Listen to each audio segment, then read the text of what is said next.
Kung mahilig ka sa classic looking scooters, then kailangan mong panoorin tong video na to.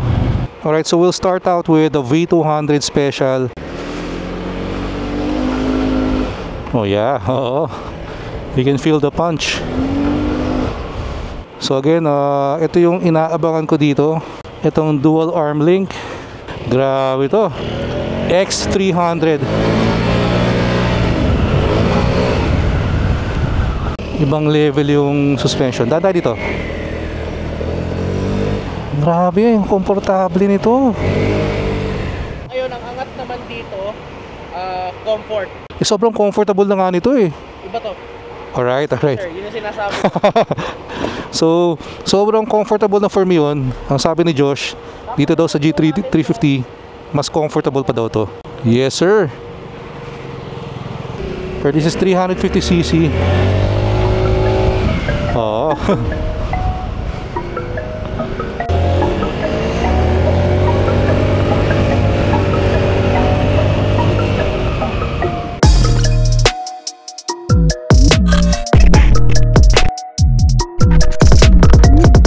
So we're on our way to Lambreta, Philippines in Ortigas. And i-check out natin yung mga sobrang solid na scooters nila. Actually, na-invite tayo sa showroom nila. Minsan lang mangyari to. Kaya syempre, we'll take the opportunity. A lot of times kasi, pa nag-feature tayo ng showroom or nagte-test ride tayo yung nag-reach out sa brands.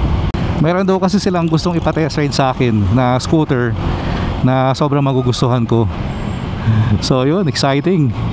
And syempre, since papunta tayong Ortigas, matik na yan, Waze Gaming tayo. Tinatry kong hindi tumingin hanggang siguro C5 para matesting ko din kung medyo nakakabisado ko na yung daan. Alam na natin yung daan oh. Walang tinginan sa Waze yan ha. Ipit na naman tayo sa traffic. Yun oh, Tesla.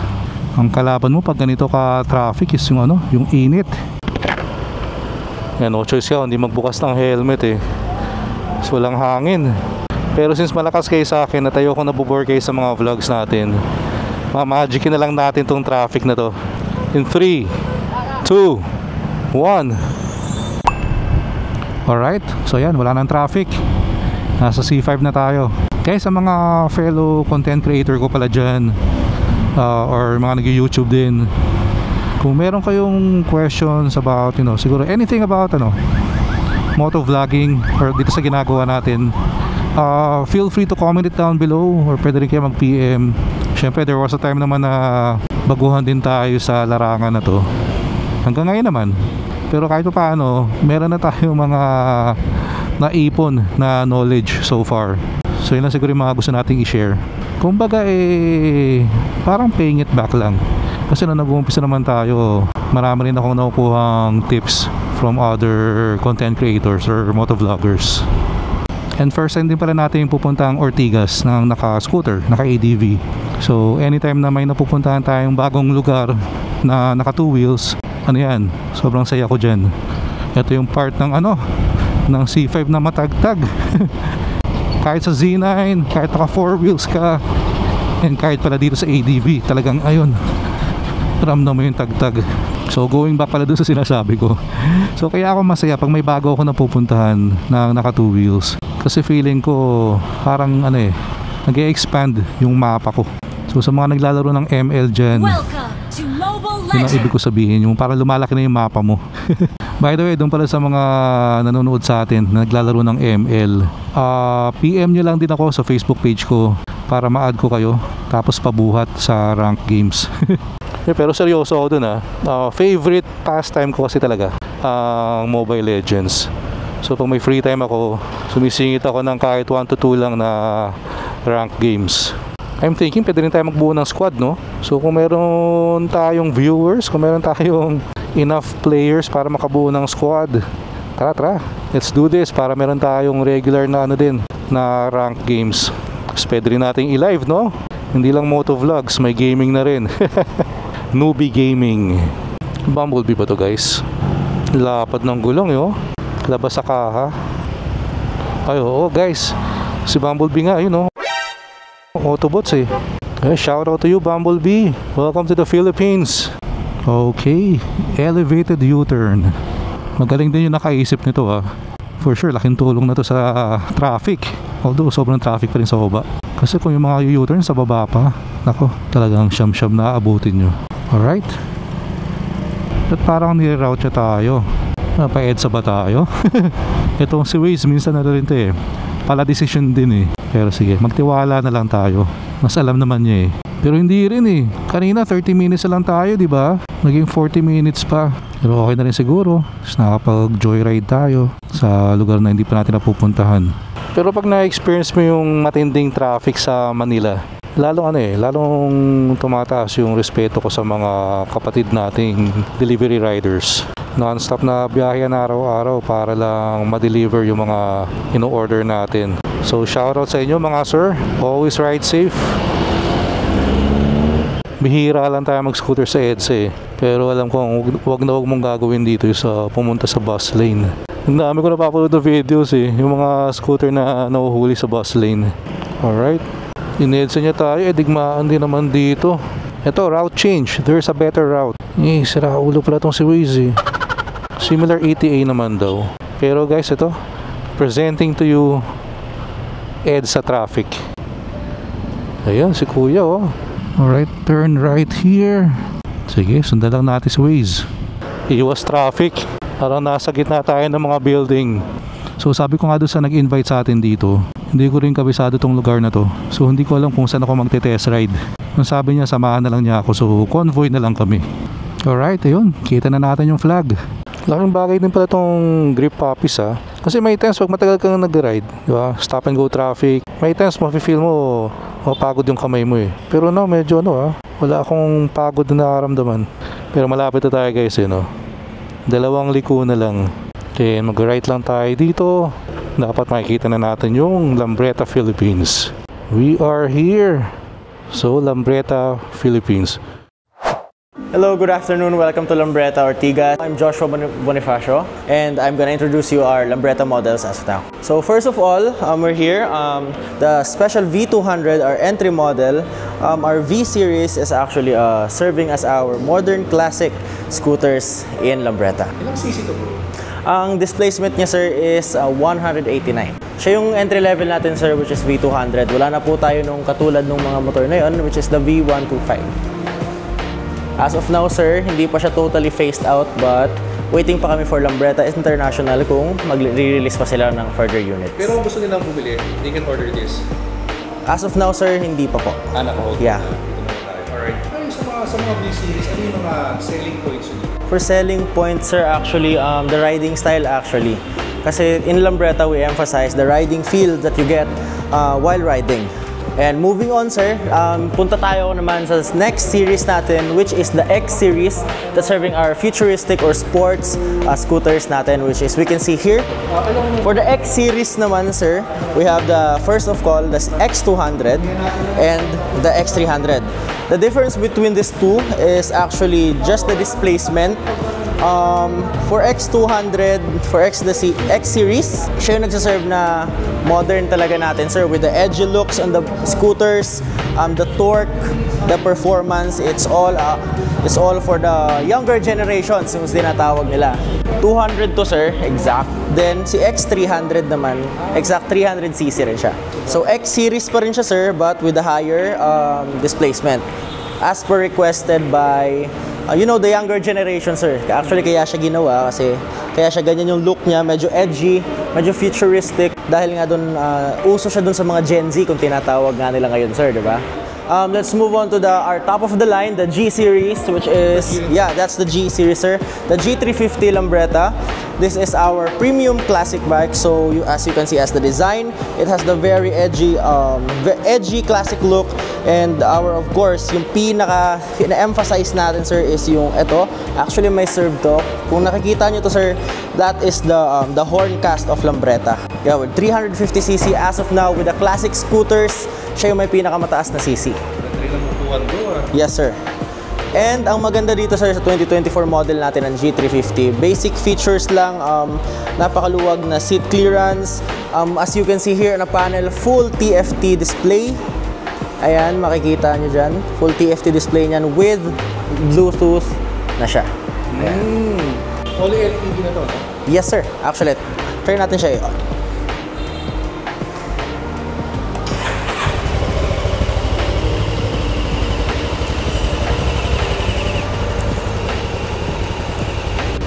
So far, so good, sir. Tara, mag-test ride na. Sige, tara sir, samahan kita. Alright, test ride time. So we'll be trying out each variant V, G, and X. Pero napansin ko dito kahit anong variant, very plush yung materials used. Even the seat, excited na akong upuan.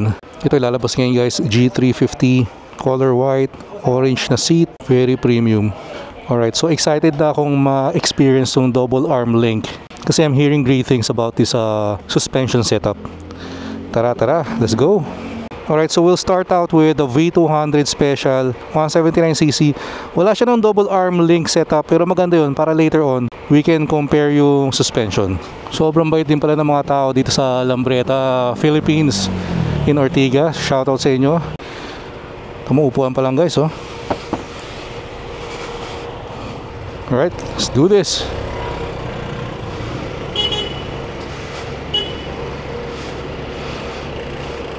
Right, this is 179cc.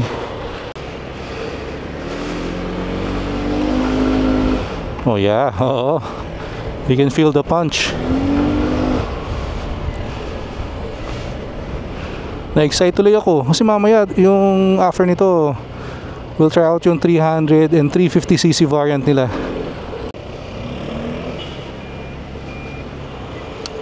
And pag naka-turn signal ka, merong beeping sound. So, first time ko yung na-experience in a scooter. And suspension is good, surprisingly. Kasi hindi pa to yung double arm suspension combo eh. You know, uneven tong road dito. Matagtag to. Pero again kilala nyo naman ako guys, when I do a review, kumbaga kung ano lang yung ma-observe natin, maramdaman natin. And so far, sa lowest variant pa lang tayo. Oh, grabe. Siguro so far, ang favorite ko dito, suspension. Second is yung power. Very particular kasi ako sa suspension when it comes to motorcycles, scooters. Kasi kahit gaano kaganda yung motor, kung pangit ang suspension, wala rin eh. Pansin ko lang parang hindi gumagalaw yung analog na speedometer sa taas. Siguro sa settings yun. Ang ganda rin itong taillight, itong Lambreta. Itong gamit ni Josh is yung X200 variant. Pero mamaya we will try the X300.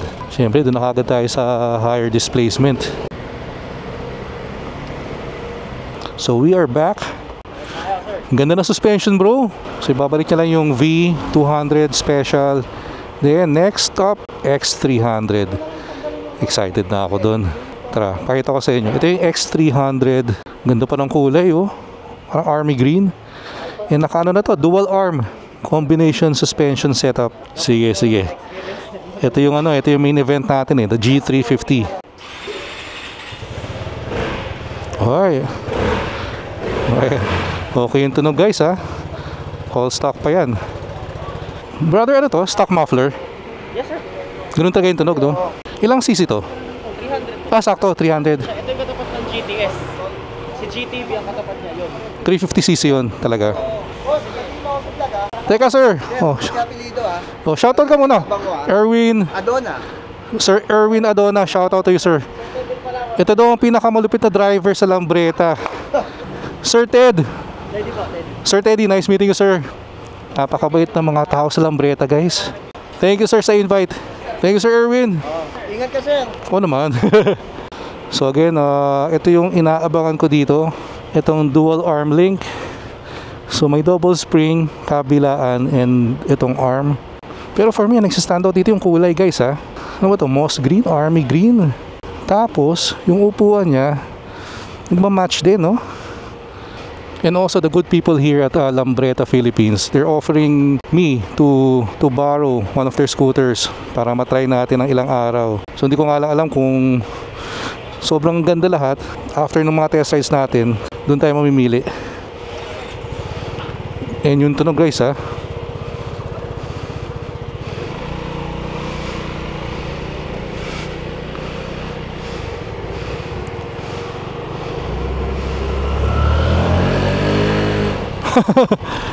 Grabe to.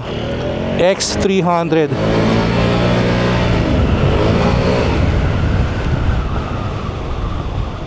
Wala, ano. This is 300cc. Power wise, hindi natin pag-uusapan yan. Obviously, you'll have more than enough for city riding, long ride. And okay dumaan dito kasi medyo uneven yung road dito, dun banda. So matetest natin yung suspension. Pero so far guys, very very comfortable. Pero biro, ito yung medyo uneven. Sana natin to. Grabe. Seryoso. Kung ano man tong double arm link combo setup nila sa suspension, hindi lang to marketing, legit. Dito tayo. Wow. Seryoso guys. Ibang level yung suspension. Dada dito. Grabe, komportable nito. Siguro one word, premium. Premium materials yung ginamit sa motorcycle. And yung feel mo din while riding, very premium.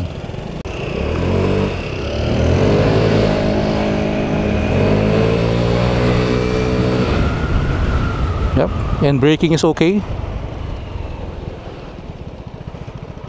Sobrang nag-enjoy ako dito sa X300 ah. And hindi pa to yung top of the line ah. Kasi yun yung top of the line, yung 350.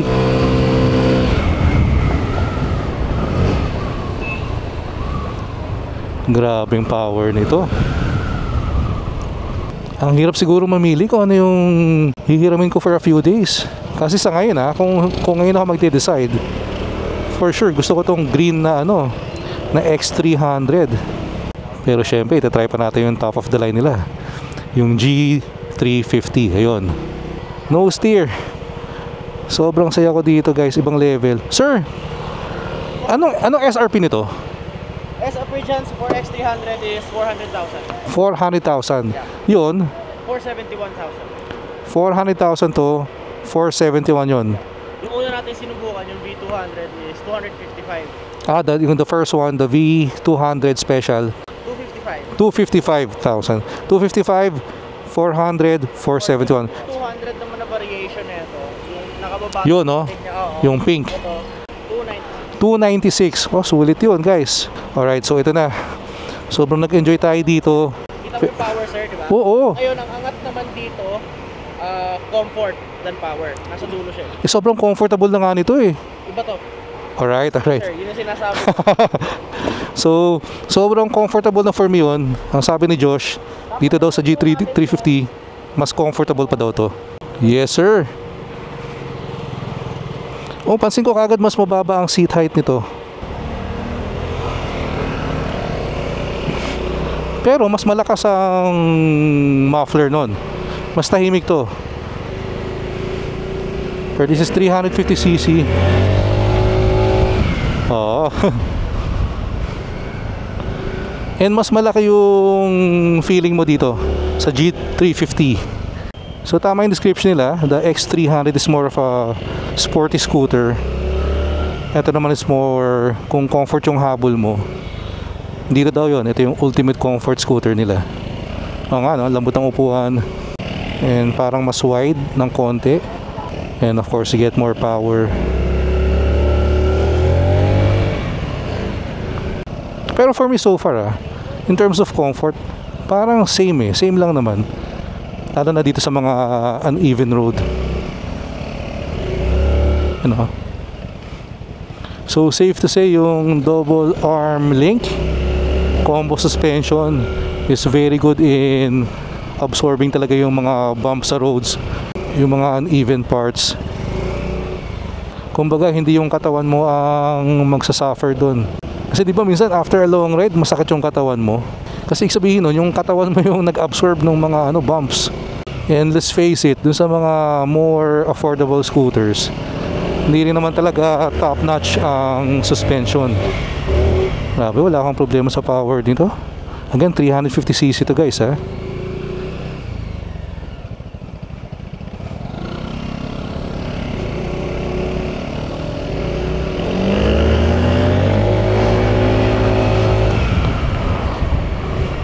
Yeah, braking is very strong din.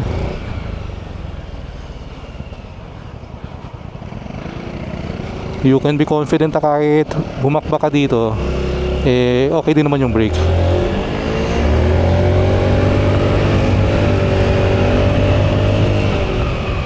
Yeah, very sport rin yung handling nito ng G350. Ayun no, kahit daanan mo yung mga yon, very comfortable pa rin. Ito yung pag sobrang ganda ng suspension ng motor mo, yung parang yun no, tinatarget mo lahat ng lubak, yung mga uneven. to daanan natin to. Hindi ko nga naramdaman eh. Ito pala, flat foot ko, parehong paa. Mas mataas ang konti yung yung X300, pero magsishine dito yung yung power 350.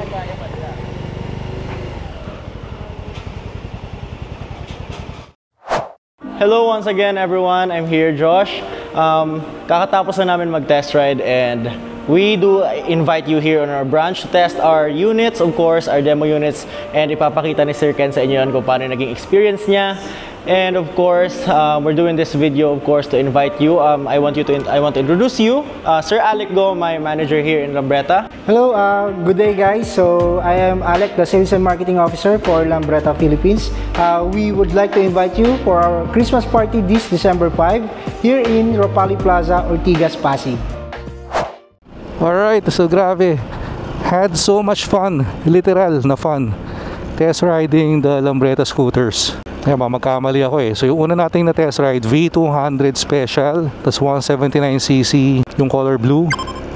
And then next is yung green, yung X300, tas 300cc, naka dual arm link suspension, sobrang comfortable and ang ganda ng tunog. And na-try din natin yung top of the line nila, yung G350 sa 350cc, and yun daw yung pinaka-comfortable nila na scooter, which I agree naman. Although the X300 naman hindi nalalayo sa comfort. And they're also asking me kung gusto ko raw hiramin yung scooters nila ng 2 to 3 days to do a review, talagang a full review. And syempre hindi tayo tatanggi dyan.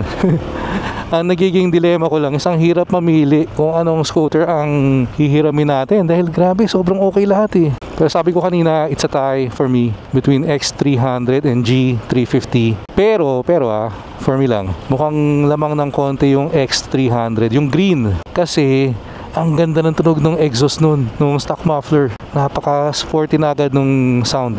Yung G350 kasi, medyo tahimik. Kasi nga for them yun yung most comfortable ride. Kaya tahimik lang. Pero pareho namang naka-dual arm link suspension yun. Parang combo suspension nila. Kasi may dual spring pa rin naman eh. Pero grabe yung comfort nun. Kung gano'n naman ka-comfortable yung suspension ng scooter ko or ng motor ko eh, hindi ko napapabago yun eh. Wala nang upgrade. Itong ADV 160 natin, maganda naman ang suspension nito. Pero since galing tayo sa Lambretta, kaka-test ride lang natin kanina, a few minutes ago, try ramdam ko lahat ng bumps, ng tagtag ngayon dito sa ito like itong kalsada na to, hindi pantay, uneven, daming butas-butas. Sa Lambretta, kinakain lang yung mga uneven yan, effortless. And sobrang natutuwa lang ako today. Kasi to be honest, I'm not really familiar masyado dun sa Lambretta brand. Although nakikita ko na. Pero nagulat ako kanina talaga dun sa siguro one word, yung comfort. Number one is comfort. Then second would be yung power. So pag nag-test ride kayo ng Lambretta, huntingin nyo lahat ng lubak. Idaan nyo. And for sure mapapangiti kayo. Grabe naman to. Ayun, traffic dito sa Meralco Avenue. Pero okay lang kahit matraffic tayo ngayon. Kasi good mood na ako eh. Nakapag-test ride tayo ng sobrang solid na scooters. And ako, mababaw naman ang kaligayahan ko eh. Goods na ako sa mga ganong experience.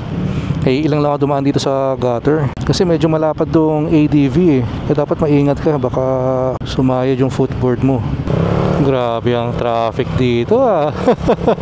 And after nating i-test ride yung mga Lambretta scooters kanina, biglang parang naisip ko na sarap siguro magkaroon ng scooter collection. Siguro sign yun na talagang tumatanda na tayo. Kasi scooters na yung gusto natin i-collect eh. Hindi na big bike. Pag bago ka sa pagmumotor, ang talagang gusto mong i-collect mga mga big bike, di ba? Yes, since tapos na tayo sa pabilisan era, sa ano na tayo ngayon, sa comfort. Okay lang naman na traffic eh. Basta meron kang lulusutan. Alright, pasok na tayo dito. Dahil ko naman sinasabi, for me, lahat ng nagmumotor, lahat ng rider, merong inner kamote yan. Wala nagmumotor na sabihin na never nagkamote. Malaking kasinungalingan yun. Lahat ng nagmumotor may inner kamote yan. Nagkamote na yan one way or another.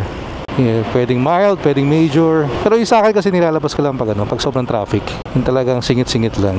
Pero ang pet peeve ko is yung mga yung mga kamote na hindi sumusunod sa traffic signs, sa stoplight, di ba? Yung tipong 2 seconds na lang yung red, magi-green na, hindi pa hintayin. Aray, kita mo, sa ADV, ramdam na ramdam ko yun. Pero kung yung lambreta yung dala ko, hindi mo mararamdaman yung lubak na yun. Ako, nag-test ride na naman pala tayo. Kasi may mga basher ako na humihirit. Napanay test ride daw tayo. Parang sumasama ang loob nila na lagi tayo nagte-test ride. Ay nako. At dahil dyan, lalo pa nating dadamihan yung test rides natin. Kaya sa mga content creator na nag-uumpisa pa lang, sooner or later, magkaka-experience din kayo ng mga bashers. Kung wala pa ngayon pero huwag nyo lang pansinin yan guys. Basta tandaan nyo lang lagi, hindi mapapakain ng opinion ng iba yung pamilya nyo. So don't worry about it. Guys, kung may mga lambreta owners pala na nanonood ditong video natin na to, pa-comment down below naman. Tulungan nyo na ako mag-decide ano ba yung okay na hiramin ko for a few days. Buti dito may tambayan para sa mga motor, motorcycle lay-by. May chibugan din. Kung medyo nagutom na or nauhaw si rider, pwedeng mag-stop over dun. By the way guys, kwento ko rin pala, ang goal ko lang before end of the year is mag 10,000 subscribers tayo sa YouTube channel natin. And thankfully, na-hit natin ng maaga yung 10,000 subscribers. And ngayon nasa, I think 10,500 na tayo. So konti na lang, 11,000 subscribers din. Baka naman pwedeng humingi ng tulong na mag 12,000 subscribers tayo before the year ends. Naku, pag na-achieve natin yon, 12,000 subscribers. Laking pasasalamat ko na yun. Pero going back ulit doon sa lambreta. Tumaksing lambreta, hindi na agad mawala sa isip ko eh. Meron kasing spark yung green na X300 kanina eh. No, ang ganda. Pati yung kulay ng upuan. Parang gusto ko magkaroon ng gano'n, ng X300. Goods ako doon. Makasulat nga kay Santa. So doon sa mga hindi pa nakasubscribe dyan, guys, please click the subscribe button below and like and share the video. Salamat. Alright, so ito, makikipagdigmaan na naman tayo sa East Service Road. Pero maraming salamat sa mga sumama sa pasyal natin today. And again, kung interesado kayo mag-test ride ng Lambretta scooter, punta lang kayo doon sa Ortigas sa showroom nila and look for Josh. Alright, so dito ko na muna patuloy yung video. And again, maraming salamat sa mga walang sawang sumusuporta sa Newbie Rides. Kita-kits tayo sa next video. Ingat kayo lahat palagi. Always ride safe. Peace out.